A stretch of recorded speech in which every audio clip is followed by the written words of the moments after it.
Hi guys, it's Olivia. I'm so glad to be back. I really missed you guys. Today I'm going to show you how to do an elbow stand and share with you all my tips and secrets for how I hold it for a really long time. Hi, I'm going to introduce to you some of the basic variations of the elbow stand. Straight, which I think is the hardest, double stag, which in my opinion is the easiest, and split, if you're kind of flexible and want to give yourself a challenge, go for it.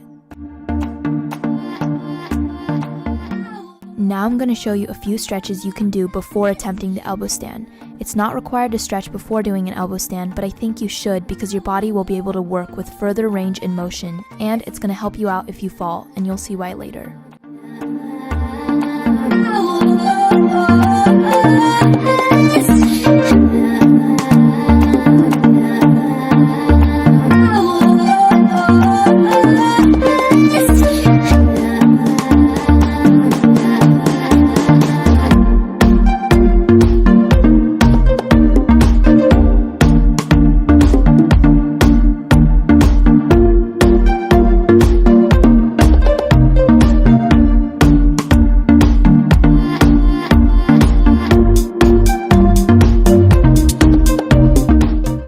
Here's form number 1, and by the way, I taught myself how to do an elbow stand, so when I first began learning, I found this form easier.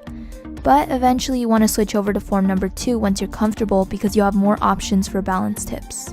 Now when you're in your elbow stand, your arms should form a 90-degree angle and you should be spotting at either your hands or the ground. Your elevated foot is going to kick off, and I'm right-handed, so I felt more comfortable having my right foot as the elevated foot.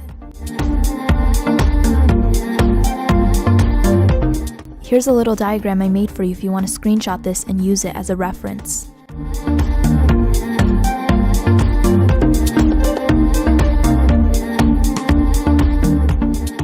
First, I want you to just practice kicking up lightly so you can get both feet off the ground for a quick second. Next, you're going to kick harder so you can get both legs high in the air. Now the wall is going to be your best friend for this exercise as it'll be there to catch you if you fall, and you can lean on it slightly for support as you adjust your form and try to find your center.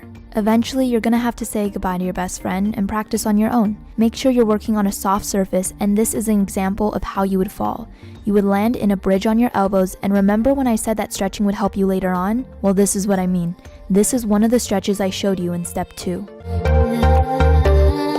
If you end up falling numerous times and can't seem to balance at all, here's a little refresher I like to do that helps me. Do this motion as you breathe in and out before beginning your elbow stand, and I usually end up balancing a lot better after doing so.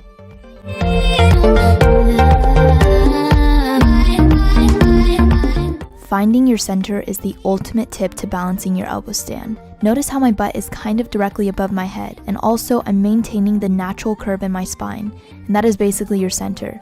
How do you find your center? Try kicking up lightly, but with just enough power so you don't tip over, but you're still getting off the ground. It takes practice to find it, and the more you do it, you'll begin to find your center naturally. I found my center by trying many times, and of course not giving up, and then there was that one time that I found it, and I was like, yes!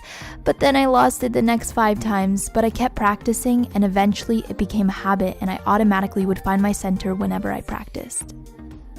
You would have to be in form number 2 to apply this tip. Spread apart and bend your fingers slightly and push into the ground when you feel yourself tipping off center.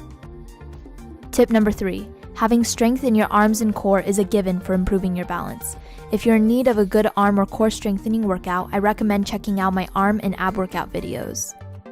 The last tip is shifting your weight and spotting. Make sure you're looking at the ground or hands, for this will help you balance. As for shifting your weight, when you begin to fall backwards, shift the weight towards your hands, and if you're falling forward, shift your weight towards your elbows, making you tip back so you can return to your center. Good luck, friends.